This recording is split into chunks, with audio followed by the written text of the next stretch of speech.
সৎ মানুষ। এক গরিব রাখাল ছেলে মাকে নিয়ে তার ছোট সংসার। সে খুবই সরল ও সৎ। সে মাঠে মাঠে গরু চড়ায়। তার নিজের কোনো গরু নেই, অন্যের গরু নিয়ে সারাদিন মাঠে থাকে। বিকেল হলে ঘরে ফেরে। মা যা দেয় তাই খেয়ে নেয়, কোনো কথা বলে না, বায়না ধরে না, খেয়ে দিয়ে চুপচাপ বিছানায় গিয়ে ঘুমিয়ে পড়ে। একদিন রাখালের মা বলল, বাবা, আর কতদিন অন্যের গরু চড়াবি? এবার নিজে একটা গরু কেন। মায়ের কথা শুনে রাখাল ছেলে খুব খুশি হয়।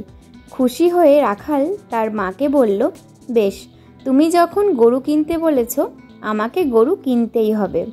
ছেলের কথায় মাও খুশি হলো। পরের দিন মাঠের পাশে এক আম গাছের নিচে গিয়ে বসলো রাখাল। বসে কি করে গরু একটা কেনা যায় তা ভাবল। তখনই আম গাছ থেকে একটা আম পড়ল। রাখাল আমটা কুড়ালো। ওর ভীষণ ক্ষুধা পেয়েছিল, তাই আমটা খেতে চাইল।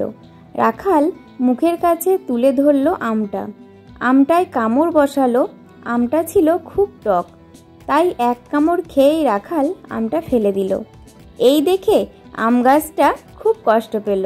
বলল, রাখাল, আমার আমটা ফেলিস না, খেয়ে নে। আম গাছের কথায় রাখাল আবার আমটা হাতে নিল। রাখাল বলল, তোমার আম খুব টক, খাওয়া যায় না। আম গাছ বলল, তা আমি জানি, তুই আমার আমটা খা, তোকে আমি হিরে মুক্তা দেব। আম গাছের কথা রাখালের বিশ্বাস হলো। সে টক আমটা খেলো। খেয়ে বলল, এবার আমাকে হীরা মুক্তা দাও। আম গাছ বলল, আমার ডান পাশটায় মাটি খুঁড়ে দেখ, 7টা সোনার কলস দেখতে পাবি। কলসগুলো হিরে মুক্তোয় ভরা। রাখাল ছেলে আম গাছের ডান দিকে খুঁড়ল। খুঁড়ে সত্যি সত্যি বড় বড় 7টি কলস পেল। সবগুলো তুলে আনলো। রাখাল দেখল সত্যি সত্যি কলসগুলো হিরে মুক্তোয় ভরা। কলসগুলো পেয়ে রাখাল খুব খুশি হলো। আম গাছ বলল, এবার শোন, আমার আম কেন টক। মিষ্টি হলে সবাই এসে আমার আম খেত, হাতের লাঠি দিয়ে মাটিতে খোঁচা দিত। একসময় হয়তো হীরার খোঁজ পেয়ে যেত। আমি চাইনি এসব অসৎ লোকেদের হাতে যাক।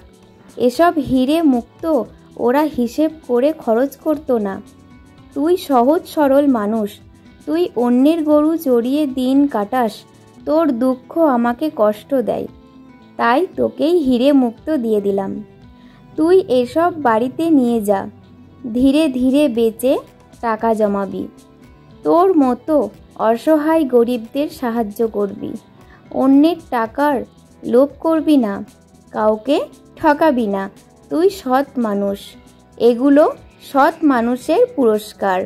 রাখাল ছেলে 7 কলস হিরে মুক্ত নিয়ে বাড়ি গেল। আম গাছের কথা মতো কাজ করলো। মাকে নিয়ে সুখে তার দিন কাটতে লাগলো।